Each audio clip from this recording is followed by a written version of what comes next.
for the Bears to be a Super Bowl team, what's one thing that you need them to do?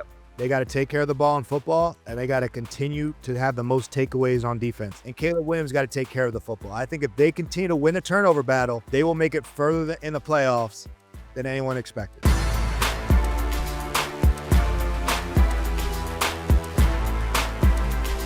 And now NFL IQ with Cynthia Frelund and Logan Ryan. Welcome to Week 14's NFL IQ. My guy, Logan Ryan, just back from Logan, Utah, where you had a nice ice game. I was watching that. It looked you were very cozy in the booth, right? It was good. You had a good time? It was great. We had some ice. Man, there were so many reviews. I talked to Gene Steratore more than I've ever had in my life. Got a lot of talks with Gene. But it was a great game. Boise, not Boise. Big thing. Boise State ended up winning by 1. Missing the Mountain West Championship based on how other things happened, though. But still should have a really good bowl game. Both programs are going to a bowl game, which is exciting for Utah State as well. So I have been waiting to ask you this since Sunday night.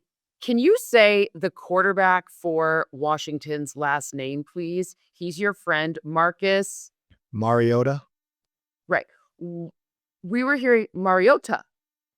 I did hear that. I did Mariota. No, it's Mariota. It's not Mariota. That's the thing. No. He So doesn't that's an like. E. It's not Mario. It's Right. Mariota. It's an A. Mariota. Mariota. Right. Like, Yeah, it's but not like they did have the Ota. I did realize that emphasis. And it's hard, man, because sometimes with certain names on your board is pronunciation. You overdo it. You over-exaggerate.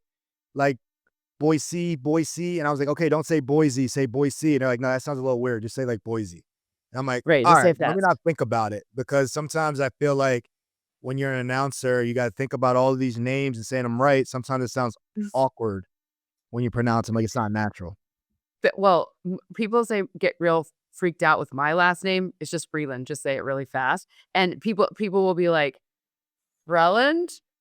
And then I know. I'm like, it's Norwegian. It's not that big of a deal. No one cares. The Nordic people, we don't care. Not one bit. It's not that big a deal.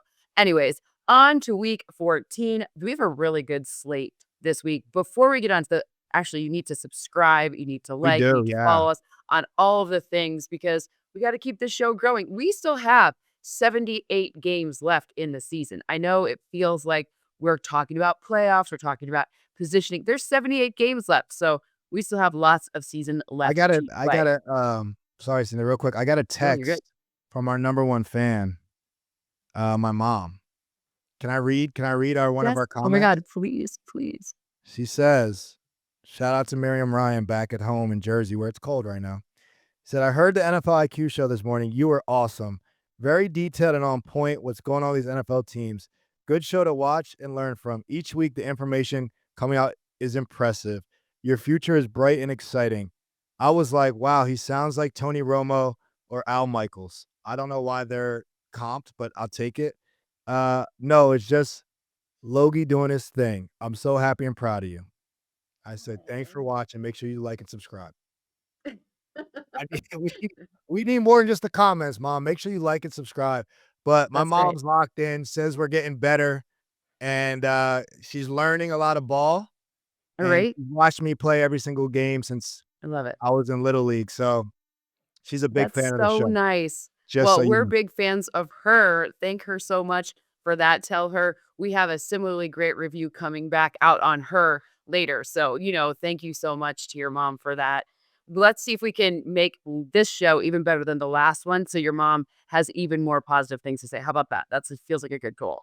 Yeah, let's do it. I don't want a negative comment out of her. So no, negative comment.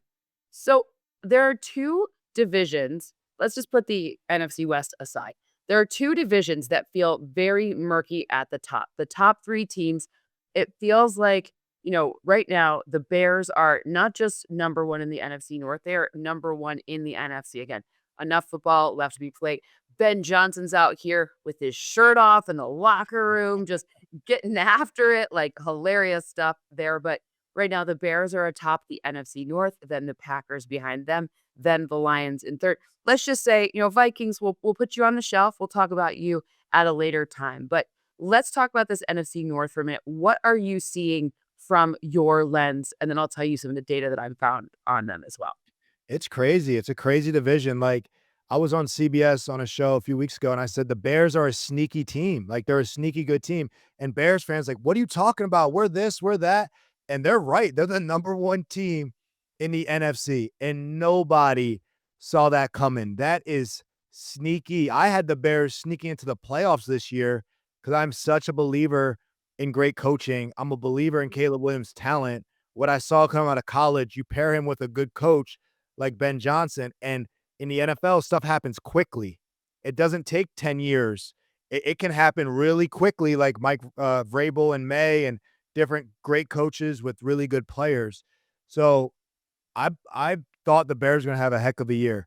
I did not see them being number one in this division. I did not see them being number one in the NFC. And it's pretty legit. I mean, they are winning close games. They have a great coach. Their quarterback's playing so much better to his potential, and their defense takes the ball away. Now, are they going to finish the year number one in the NFC? I don't know about that.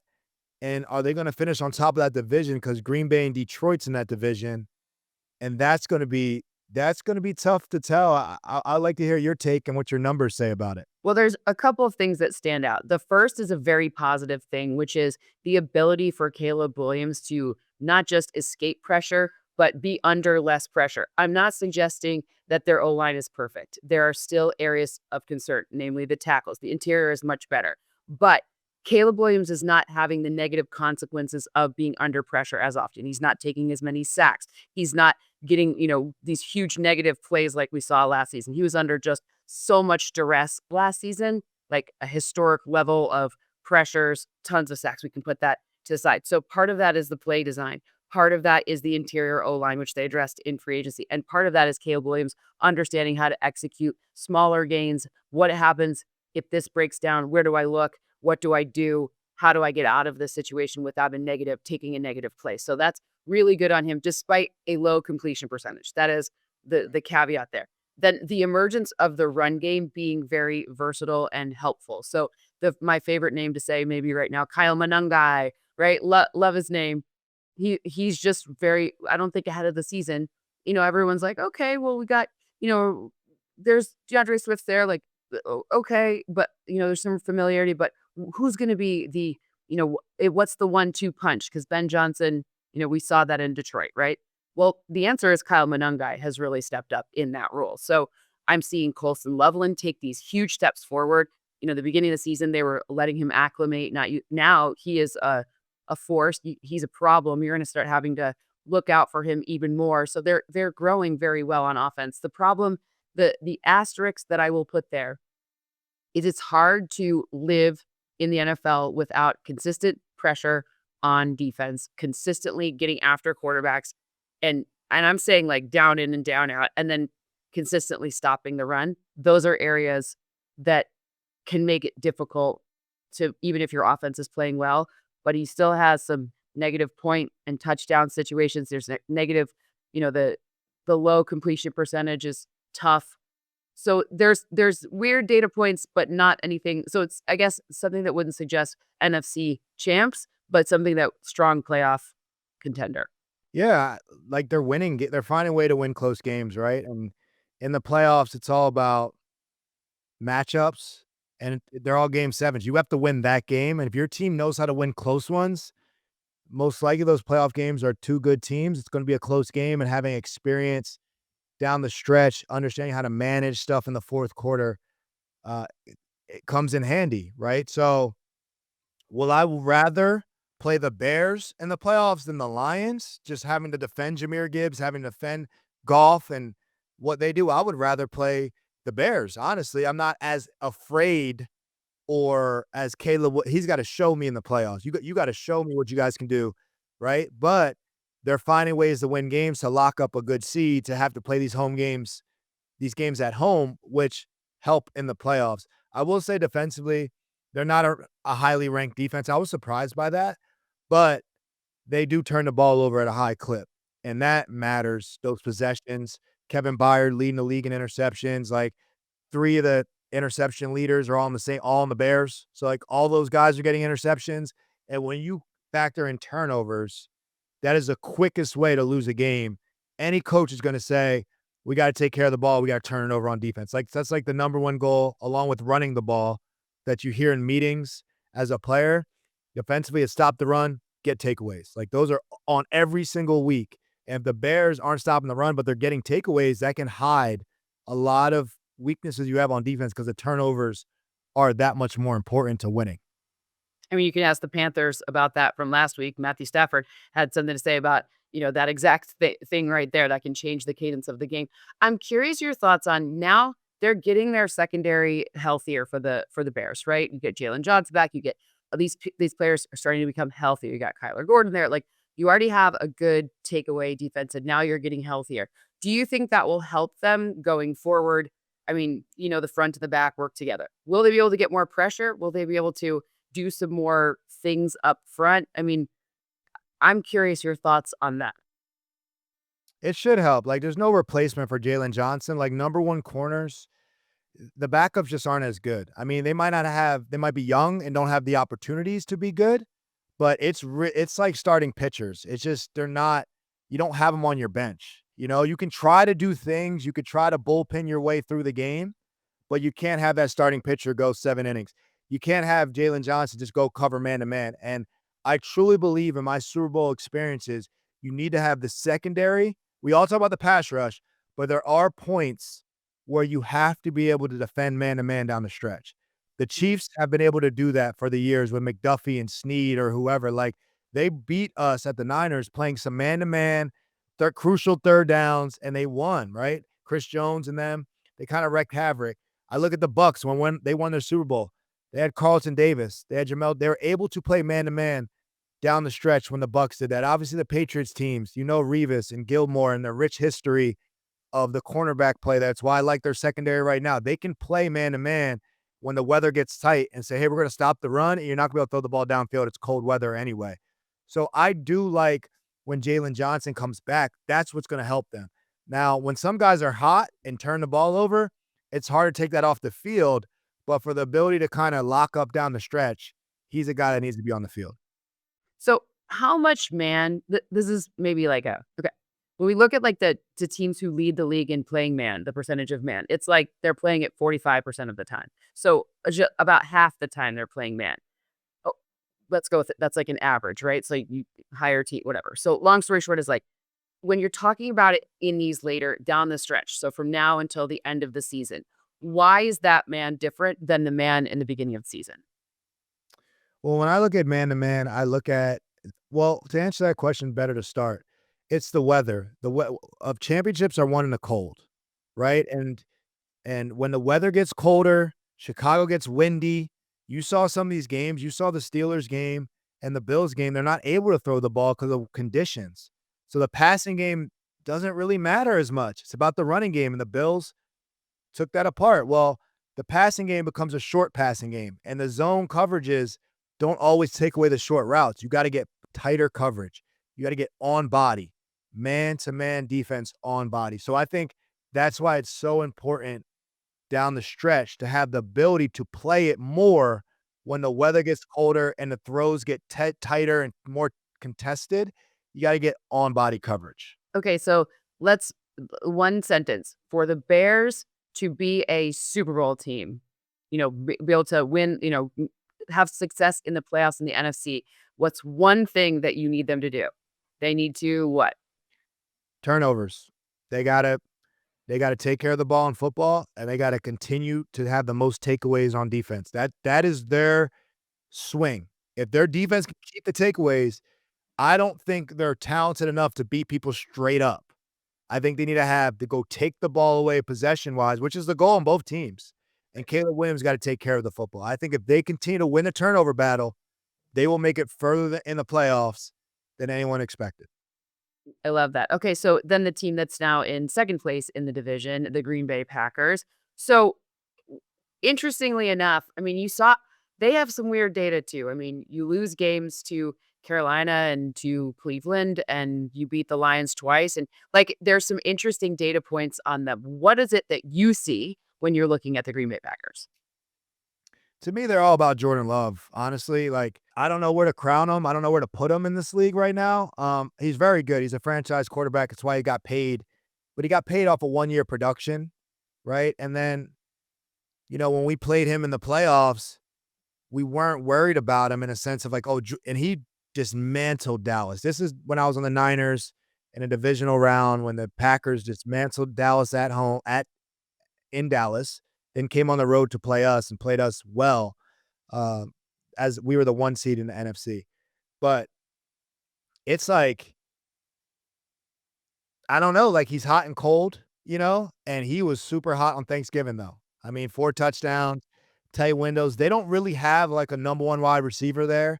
They kind of do it by the youth group they're not so young anymore, but kind of just a committee, and they all have roles, which I get. Like some teams play that way, and I think it's a good way if you can do it. I really like the running game and Josh Jacobs, but it all comes down to if Jordan Love can like put the franchise on his shoulders and lift them up. I really like Jeff Hafley on defense. I think Micah Parsons is a closer, right? Defensively in the fourth quarter, it doesn't really matter what he does all game. In the fourth quarter, he can get 2 sacks.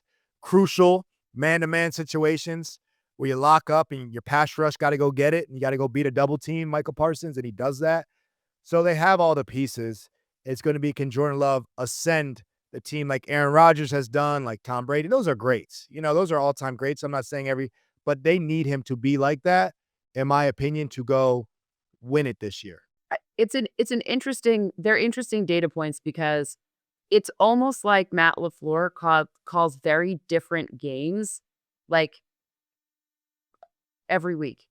There isn't a ton. I mean, I look at that, he's in his bag against the Lions. I mean, we had the Romeo Dobbs experience on Thanksgiving. There were great, man beaters. Detroit plays a lot of man. And of course, Detroit's down some of their defensive backs, like is a great play calling. Just he's in his bag. He's like really figuring it out, and everything's sort of clicking.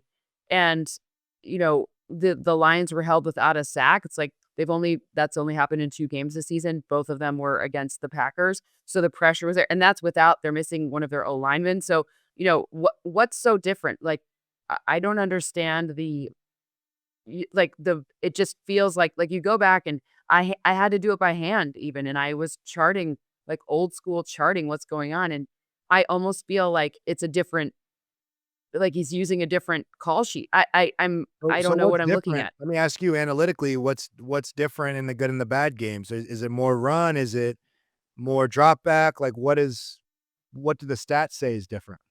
It's a lot of what happens on second down isn't reliable from first down, meaning like for example, it'll be a pass on first down that gains 4 yards, and then it will be a deep pass attempt. Fine thing, right? But like then the next time it's like, okay, well, we're gonna do totally different. We're dropping back, not under center. He's gonna drop back and into the shotgun and hand it off for no gain with like there's just no but then the ones that seem to work, it's like they kind of go back to the same. It's like as soon as something stops working, maybe he abandons it. That's kind of what I'm seeing. And then instead of in the games where things go well, he's able to do the same things over and over again and get kind of maybe disguises a little bit, like the eye candy's a little different ahead of the snap, but you're essentially running the same play, right?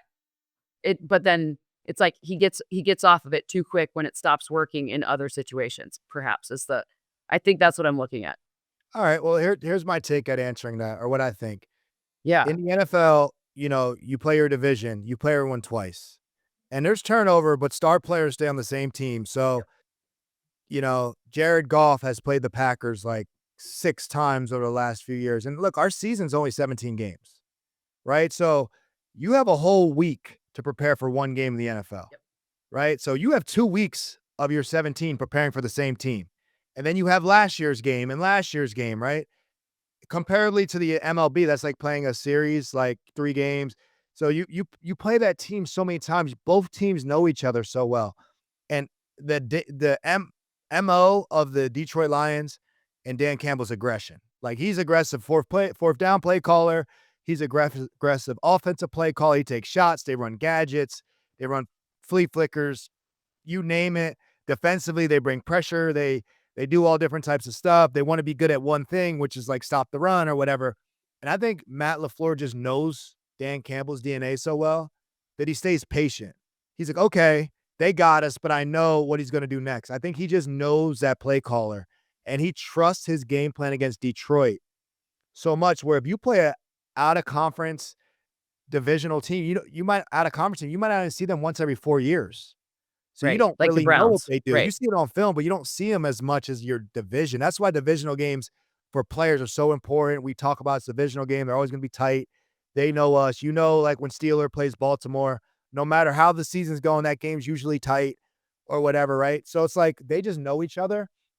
And I believe he's more patient because he knows Dan Campbell. And I think he's confident calling games against Dan Campbell because he knows Detroit. And I think he stays more patient. Why would he not stay patient against other opponents then? Like you lose to the Browns. I understand Myles Garrett is a total, I'm not suggesting it's easy, but that's not like their offense was like, I mean, I know the Packers defense played well in that game, but why not stay patient in that situation?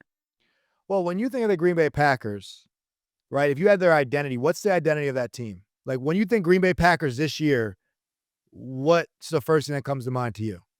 Well, I need Josh Jacobs to be efficient on first down so that Jordan Love has some options on, and Tucker Kraft too, but he's now gone. But yeah. So it's like Josh Jacobs running team, right? Like when I think of Detroit, for instance, I think of they run the ball, run play action. Like run the ball with those backs and then play action off it, right? I don't know Green Bay's, and it's not a knock. They have a lot of talent, but I really don't know. Sometimes it's Josh Jacobs. Sometimes it's Jordan Love's team, quote unquote. They got all these receivers. Sometimes it's Dobb. Christian Watson's back. I throw it deep to him. The tight end's really good. Now he's not here, but really they're a defensive team now because of Micah Parsons, right? So they're going to play defense and run the ball. I don't know their identity because they have a lot of talent, but they don't say what they do. Like they don't live. I know the Chiefs are like, this is Patrick Mahomes' game. The running backs doesn't matter. Patrick Mahomes for years going to find Kelsey and Spagnuolo on defense. That is their game. I don't really know Green Bay's game. It can look so differently. So I feel like you can't stay patient if you don't know what you're staying patient to. Right? So it's like, okay, it's not really Josh Jacobs' team. It's really Jordan Love's team. And we got to get him going. We got to get Dobbs the ball. No, actually, we got to get the tight end the ball. No, actually, we should just worry about playing defense. Christian Watson. Oh, this. Oh, that. Yeah. They have a lot of pieces, and I like them, but I really don't know. It doesn't mesh together consistently all the time because I don't really know what to take away. And if we can't take away anything defensively, then you got nothing. We'll take away Josh Jacobs and live with the rest. That's what I think the defensive game plan would be. And that's no knock. You got to take away something. I don't know where Green Bay sticks to consistently. Yeah, I mean, I think, I look at this team and we're glossing over the defense. So let's give the defense a little bit of love because Micah Parsons obviously crushing, the non-pressures, but for a man named Myles Garrett, would likely be your defensive player of the year. But I think Myles Garrett's just having an insane season. So I don't think anyone's going to take that. Right. So, but the difference maker, Micah Parsons, they brought him in last minute. It feels like he's doing exactly what they brought him in to do. So he's closing out games.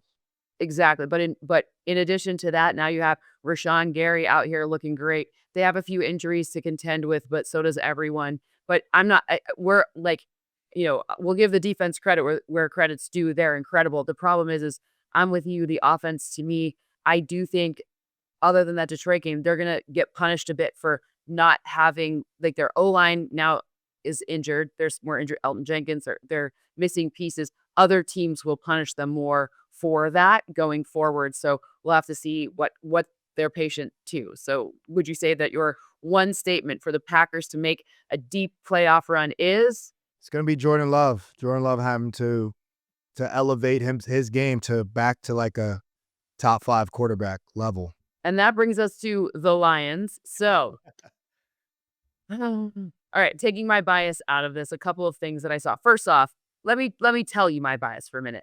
I had a roller coaster of emotions last week. First, you tell me Frank Ragnow's coming back, and my little heart was so happy because I love Frank Ragnow. I mean, the whole fishing story. Like he's a real one. Obviously, he's a 3-time Pro Bowler. He's an epic center. Like he's great. Then you tell me, then we lose on Thanksgiving. We're used to it. Then and there's some weird stuff in that game. Whatever. As a fan, you're like, oh, it feels weird. Then now no more Frank Ragnow. Just take. We can't have nice things in Detroit. Like that, there's just no nice things. What happened? I didn't see this. What happened? He went back to He retirement? failed his physical. He failed his physical with a grade 3 hamstring tear. So Dang. yeah. He Yep. I'm came gonna back. sip my He tea. came back with the hammy tear. See, it's hard Yeah. out here when you get in your 30s for trying to play in the NFL, man. I got hurt in I think pickleball. he's only 29. Oh man, my bad, Frank. I didn't know. I got hurt in pickleball a few weeks ago. That was embarrassing. But people talk about comebacks all the time. Listen, that hammy can go. That hammy can go in the backyard some days. If you're not stretching like you used to drinking water. I'm with you. I mean, if you wanted to have a comeback, Logan, like what do you think you could, like, how long would it take? What would be if you were going to come back, do you think you could? Because I used to say to Michael Irvin that he could come back and play like a half. And he's like in his 50s. And he's like, no way on God's green earth. But what do you think it would take for a Logan Ryan comeback tour, even if it's like 5 games remaining in the season? Well, let me start with this. I did this before. I retired in 2023, 22, 23, and I was out a whole season. Like I'm talking about, I didn't go to the gym since September. I was like, I'm good. I'm happy with my life. And the Niners called me on a cruise, right, at Thanksgiving. So kind of this week, the Niners called me as I was boarding a cruise, and they had an opportunity, and I said, they're the number 1 team in the NFC, and they look pretty good, and it's all pros all around me. Let's do it. So I literally trained for a week and a half. I made the team. I started a few weeks later, and I ended up starting every, playoff game and in the Super Bowl. So I made it like from Thanksgiving to the Super Bowl. So that's probably like 7 games. But I kid you not, I pulled my groin like in the playoffs, and that thing was about to rip off the bone if that Super Bowl went in second overtime. So I had about 8 games in me. I had about 7 3/4 because if we went to second overtime, that groin was off the bone. So right now, it's like 2 years ago now, I got to cut that 8 down to 4 games. It'll probably take me 4 weeks to play 4 games, but that's better than a lot of other guys, though. I live in shape. I don't get too out of shape. My diet doesn't really change. I'm going to So, tell the Lions this because should they actually make it to the playoffs, I feel like that would be a great situation. Just I need say, 4 weeks. So, yeah, right. Well, you're right. I'll tell them right now. I'll tell them right now. I need a Y'all 4-week make the ramp up playoffs. for a 4 good week 4 games. That's what I got left because I tried it before.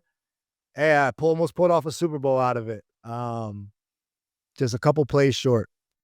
I mean, that's how you know you're a great one. Like that's an incredible story. I'm glad that came out, and I'm not kidding. I will be texting the Lions later, and because I will be like, listen, I got an idea for you. Here we go. Because they just lost Terrion Arnold, and Gold Terrion glove. Arnold with his shoulder, he's been playing injured or hurt all season long. So, okay, we can't have nice things in Detroit. That is just what I've learned. But all hope is not lost, even though as fans we are used to living with a lot of pain.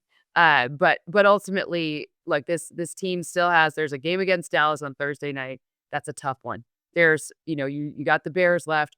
Pretty much just there's the Rams in week 14, by the way. Yeah. At Los Angeles. This is a tough schedule. And the Lions need to do more than what we've seen. They've been playing pretty not great. And also a lot of penalties. And also a lot of stuff that's uncharacteristic of teams that make the playoffs, right? So what are you seeing from the Lions, and give me kind of where you think it nets out? I just can't imagine the Lions not in the playoffs, though. I mean, they got injuries with Laporta and Amon-Ra. He's got to get back in there. He is so vital to what they do, so vital for third downs, man-to-man, third down guy. They need to move the sticks. They have the best player in the division, though, outside of Michael Parsons, where everyone's.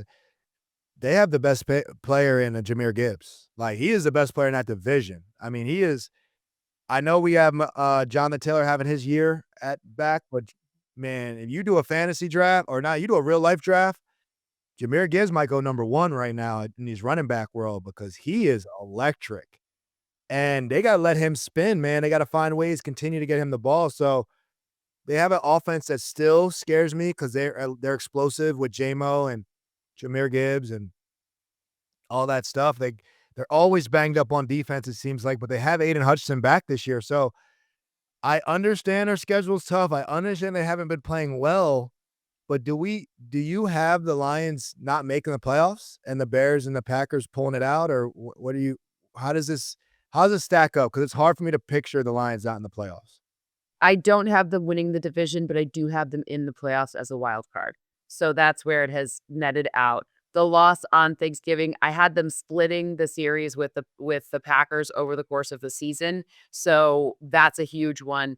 And a few other kind of bonehead games as well were a culprit there.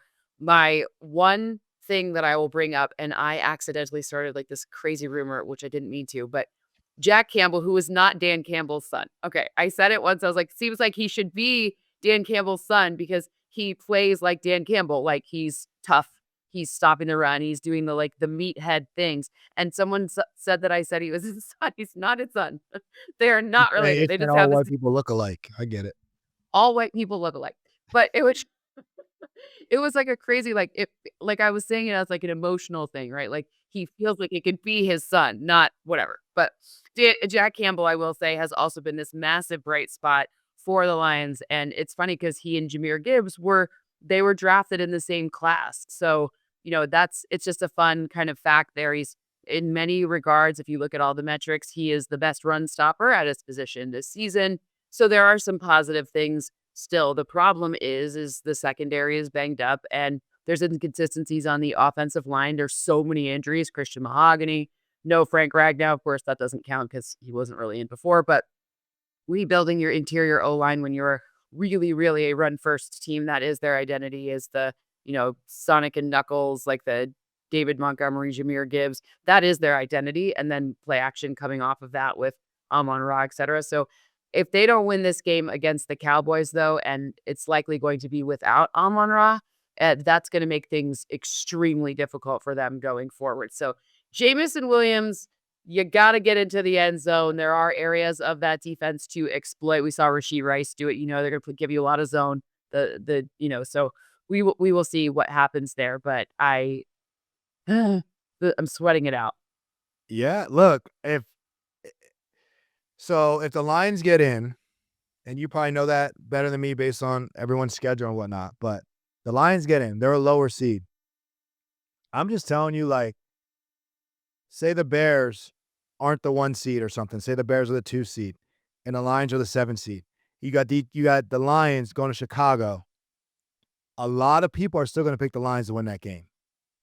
We saw the Lions play Chicago and do Ben Johnson, Selly, and you know what I'm saying? Like, the Lions would not be afraid as a 7th seed to go up to Chicago and be like, oh, we got to beat Chicago, right? Because those players have been there before and done that before, which would be exciting. Divisional games in the playoffs are always exciting. But that's why I'm like, that's a team that I think they're not done. I know they're not done.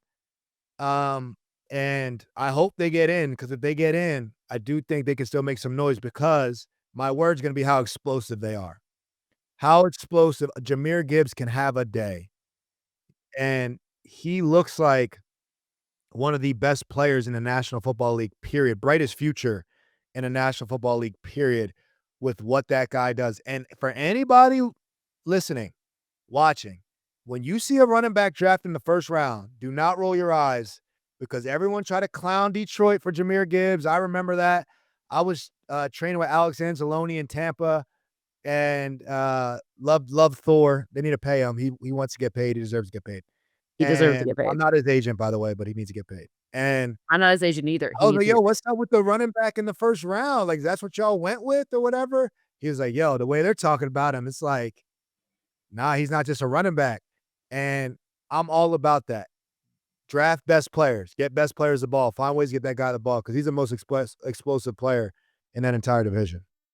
Ooh, I kind of can't wait for the offseason because draft and draft strategy, along with free agent strategy, is kind of my favorite part of analytics. So I can't wait till we get into that a little bit more. I was one of those people saying, "Oh my gosh, a running back in the first round." I didn't necessarily say that they shouldn't have taken him, but did you know you were going to get Sam Laporta in that next round? Did you know, like, it did fall to them in a very good way because it's the sum of your draft class. It's not just one piece. The Raiders, Genty, we can talk about that later. So the whole point is, do you have the O-line to support a Jahmyr Gibbs? And the Lions did. So they had taken Penei Sewell the year before.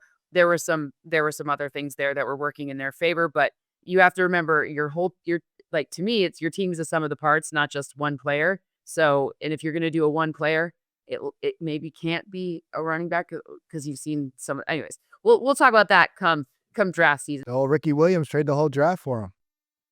I don't Trade know. the whole draft for him. Anyways, all right. So, what's your final ranking of NFC North teams before we move on to the AFC South?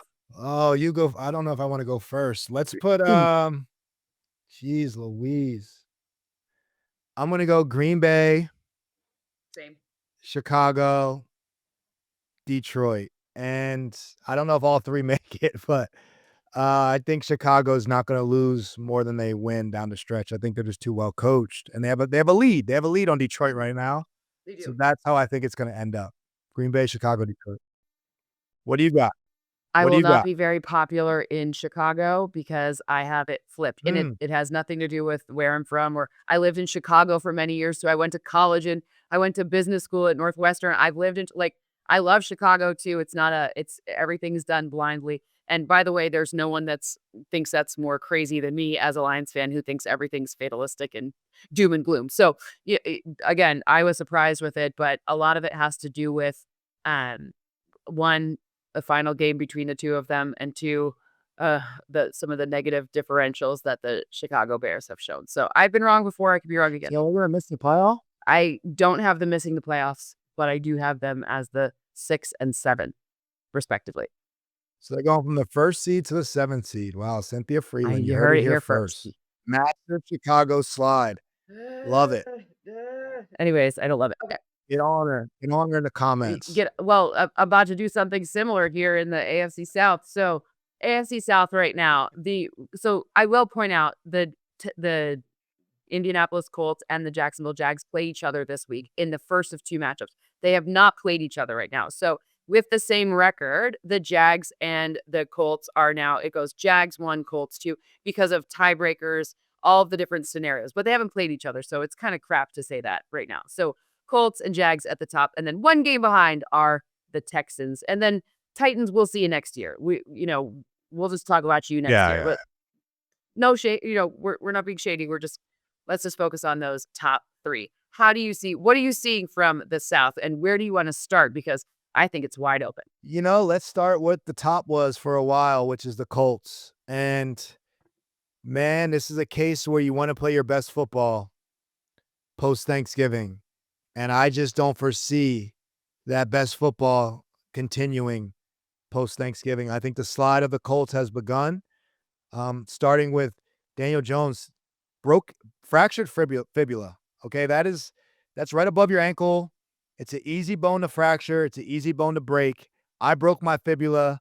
My season was done. I mean, mine snapped, season done. When you see the crazy spiral fracture, nasty ankle injuries, they break the fibula all the time, but it's like that tibula. That's when you break the thicker bone on the inside. That's when you see the DAC injury and whatnot, right? Fibula, tibula, all of it, like reconstructive. For Daniel Jones playing with a broken fibula, possible, but man, that's like having a horrible high ankle injury. Like, it is tough to play with. He's tough as nails. But that is going to have an effect on how he plays. So now it's the Jonathan Taylor show, and everyone's going to load up. You got to stop the run anyway this time of year. Defensively, Sauce Gardner has an injury. So I really see the slide of the Colts. I see them going from 1st to 3rd. And it's just because the injuries are coming at the worst time.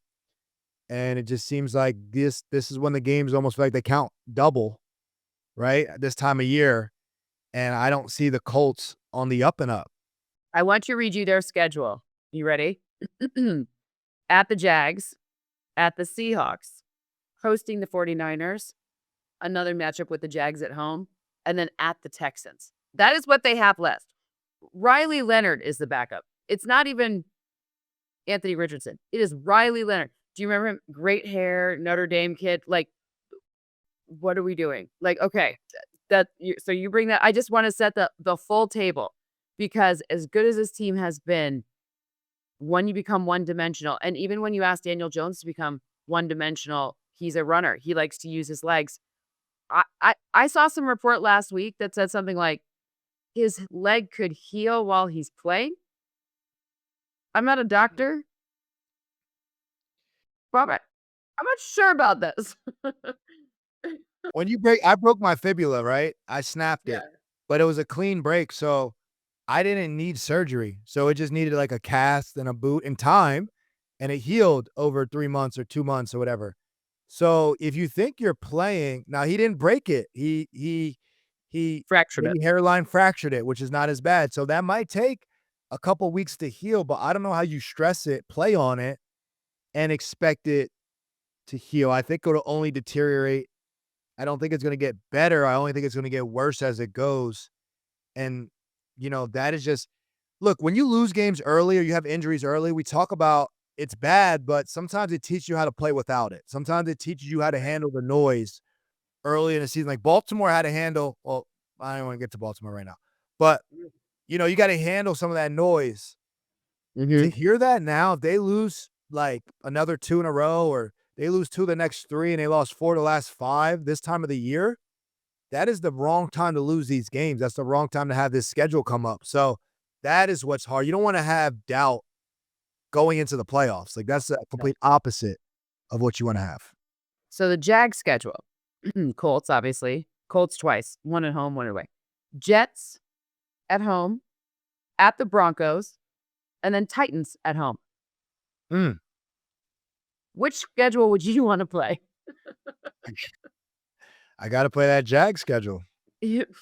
Seems like an easy answer right there, right? So, okay. So what are you seeing from the Jags? Can they do this? What are you buying in on them? Like, I love the Jacoby Myers ad. It feels like that gives them a little oomph in the passing game, but I've seen weird stuff from Trevor Lawrence. Very weird results. His data's a roller coaster, up and down and up and down. What are you seeing? The Jags remind me of the Bears. Maybe not as evolved, beginner Bears team earlier this year, where I like the Charmander, not Charmeleon or Charizard, like if I get in my Pokemon bag, but it's like, they have a really good coach. I really like their coach, Liam Cohen. Like, Duval. yeah, I really like him. I really like their running scheme. I really like their DC. Like, I really like their coaching staff, and I think they're getting the best out of their players. And I don't trust Trevor Lawrence, though. But I think that they're coached well enough that they'll win more than they lose down the stretch. And hopefully that's enough to get them in. It's going to be tight. Like, they're going to be like a week 17, have to win and get in scenario. But I do have more confidence in them than the Colts right now, because they're trending steady, if not up.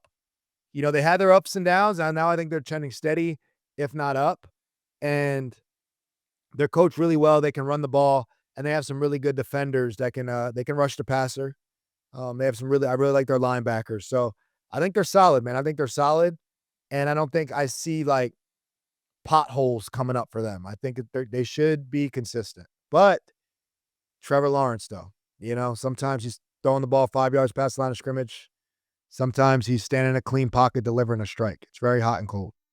They have 2 X factors for me, and you talk about that pattern of being injured and then coming back at the right time. Brenton Strange.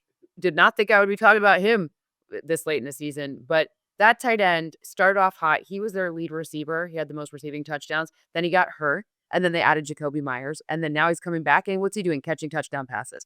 But he is, to me, a really big X factor for them in this offense, where there is he's the most reliable pass catcher for Trevor Lawrence in terms of who his target is, right? So that is interesting as well. And then Jacoby Myers, what you're seeing with some of the routes that they're asking him to run, he's always been a New England style, like very precise route runner. He's not the fastest. He's not, I mean, he's not a blazer, right? I'm not being mean. He's fast enough, but he's not like Xavier Worthy or something crazy like that. Doesn't have world-class speed, but you can throw to a spot and he'll be there. He's super, super reliable. And Trevor Lawrence is starting to throw a little bit more of those timing and anticipation routes to him. And that is at least helping Trevor Lawrence to not have the weird passing stuff that we saw early in the season. Weird's my way of saying bad. I'll follow up on that quickly. So when I called my first NFL game this year that I called was the Jags game, and it was week 2. So I watched them week 1, and I put down on my notes, Brenton Strange, their best player. He was the best player in week 1 of the year, from catches to Etienne had 170 yards rushing.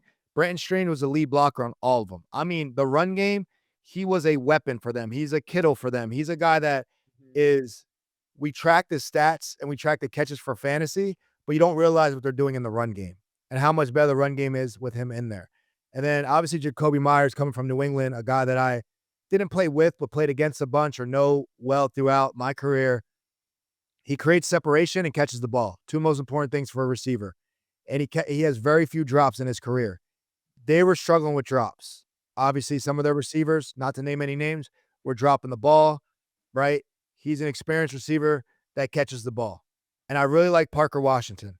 That might be their best rookie, and that's including Travis Hunter. Because that guy, if you can return punts in the league, you're special.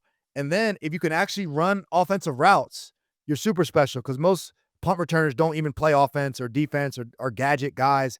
He's actually running real routes, being a real receiver, plus he's returning punts for touchdowns. That's a special guy. I really like his game too. So I like some of these pieces they have, not household names, but we're definitely giving them shout outs, but they're going to fit the system because Liam Cohen knows exactly what they want to be. I love that. Okay, so then the Texans schedule. Let's finish it out with this. They have the Chiefs this week at Arrowhead. That's a really good game. Then they host the Cardinals. Then they host the Raiders. Then they go to Los Angeles for a matchup with the Chargers. And then they finish the season against the Colts, which is a really interesting one. It's in that's the second matchup, so this time it's in Houston. What do you see from this defense? I mean, this team. There you go. You spoiled it. Defense. Dominant defense. I mean, they are fun to watch. I think I had them as my top secondary coming in this year. People are like, oh, you're crazy over this, over the Eagles, over the. Yes, those 2 corners, what they can do with the rush. You're talking about play man-to-man and be able to rush the passer. They got it. All right, that's playoff defense. I can move on. They got that on that side on lock, like top of the league of what they're doing on that side. And then offensively, they're going to have a quarterback conversation coming up. You know, they're going to have because they're winning games without their guy, Stroud. He's got to take care of the football. I mean, that's really it. When you have a defense playing like that, you got to complement the defense. You can't try to take the game over and put your defense on poor field position. Let your defense get you good field position. And he's got to understand that. I think it's a big part of the step they need to take as a franchise.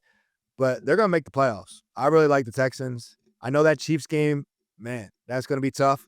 But I still believe that Week 17 game is going to have some big implications. Could knock the Colts out of it. I don't know if the Texans will already be in it, win the division. I really don't know. But that's a game that's going to be circled on all our TVs for sure. Absolutely. So when I'm looking at this team, not only you talk about the 2 best corners, but then now you add Kalen Bullock, who has the lowest completion percentage allowed among safeties. Like, this is a great defense. And for as much love as we give, again, Myles Garrett running away with the defensive player of the year, and it's not even close, but what Will Anderson Jr. is doing and Danielle Hunter now being back, those 2 as a duo, they have the most pressures in the league since Danielle got back from being injured. And I'm starting to see a slightly better O-line and a little bit of an improvement in their run game. Now you see Nick Chubb and, Woody Marks was in and out of that Colts game. He was injured and then came back in, but whatever. But you see Nick Chubb looking like a little bit vintage Nick Chubb. So they don't need a ton on offense. They just need enough consistency to be able to score enough, like run support their really, really good defense, essentially. So I actually have the Texans winning the division. I have and then the Jags second, and then the Colts third. Big slide. You're just out here sliding on whole fan bases right now.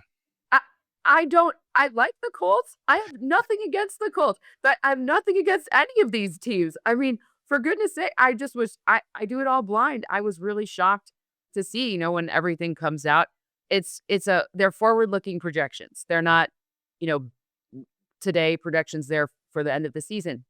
Injuries. I can't in good conscience model out the rest of the season with Daniel Jones playing 100% of the snaps. I can't. He has a snapped leg. Perhaps that does happen, and perhaps I'm wrong, but it would be a very bad, the way that I do modeling to say he's 100% or he's going to be in for 100%, and that is a huge drop off.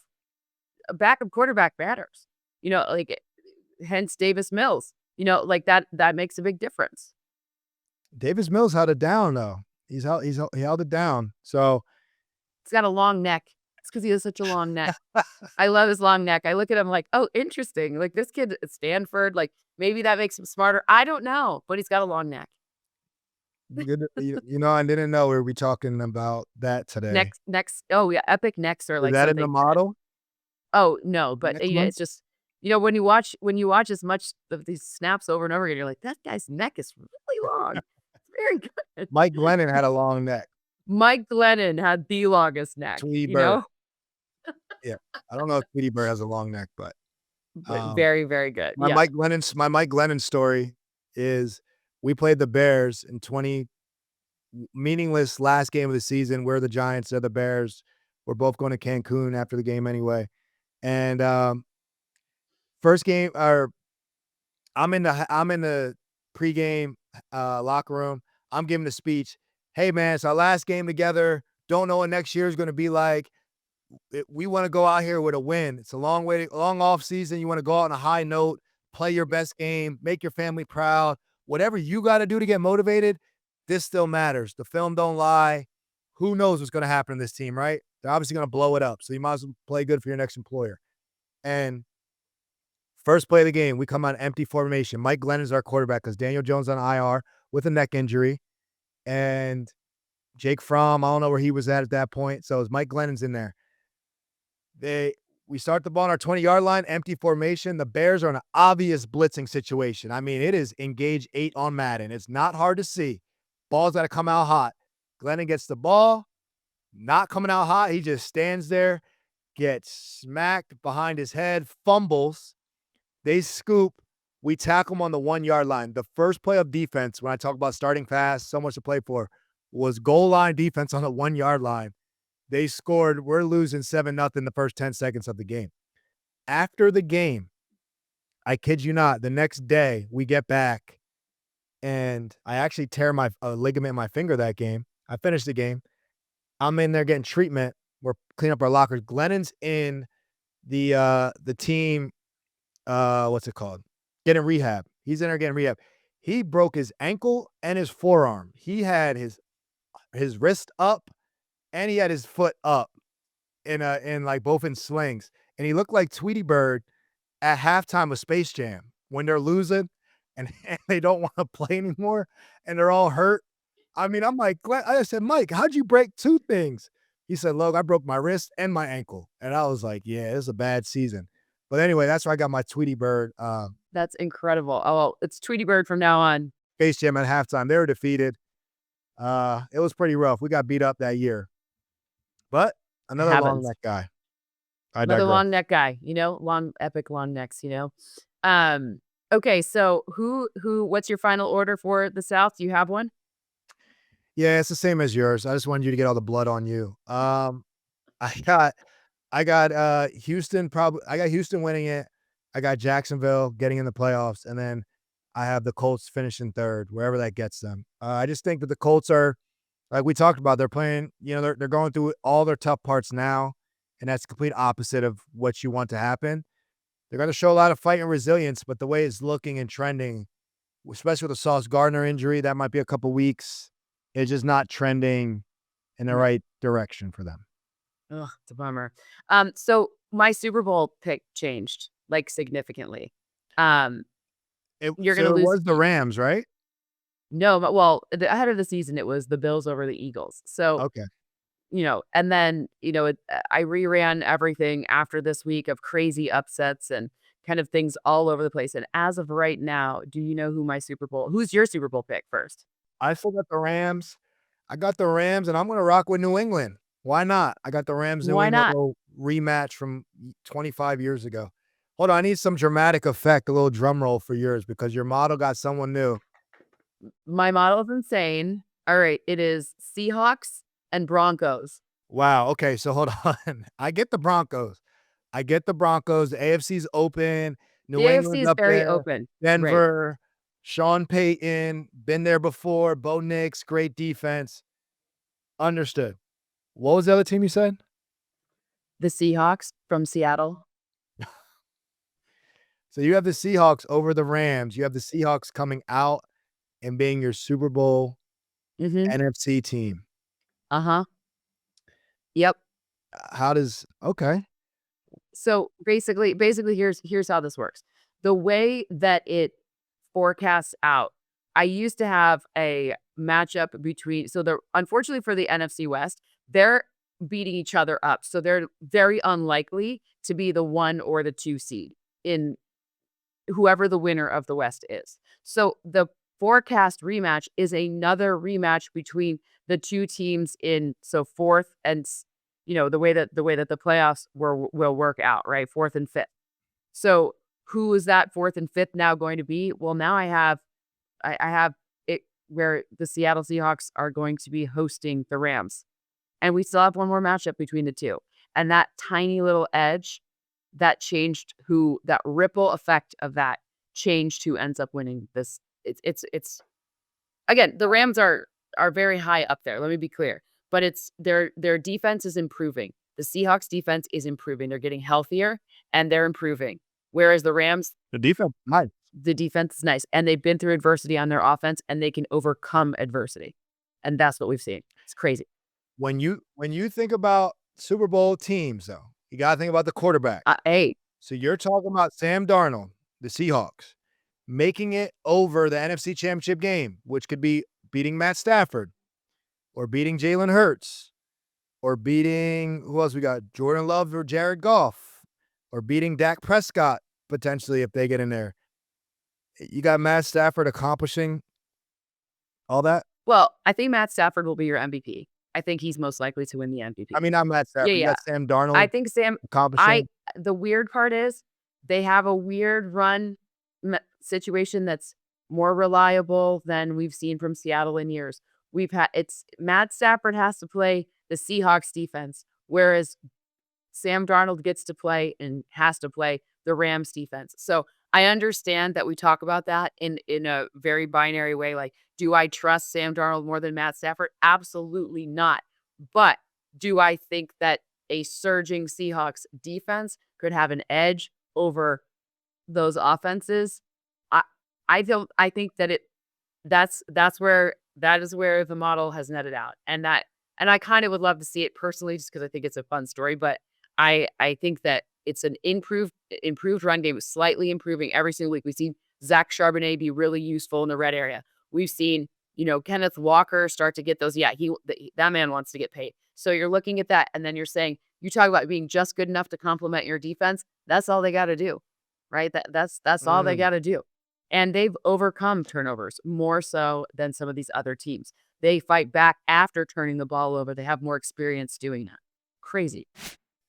So I hear so much about your model and the model's telling you, and I'm just so fascinated in a model, what the model is, how you came up with the model, and how it all works. And I think that is going to be quite the story for another week. We need more time to dive into this, but I want to know how one goes about creating her own football model that predicts Well, I the think my future. stat for maybe next week or whenever we talk about it should be how many times I've said my model on any sort of media platform, because I don't think there's a person on this planet that said that more than me. Whatever. So, but yeah. Does your model have a name, though? I will ask that. Does your model have a name? There's more than one model. So they get named, and they're named after 90s rappers.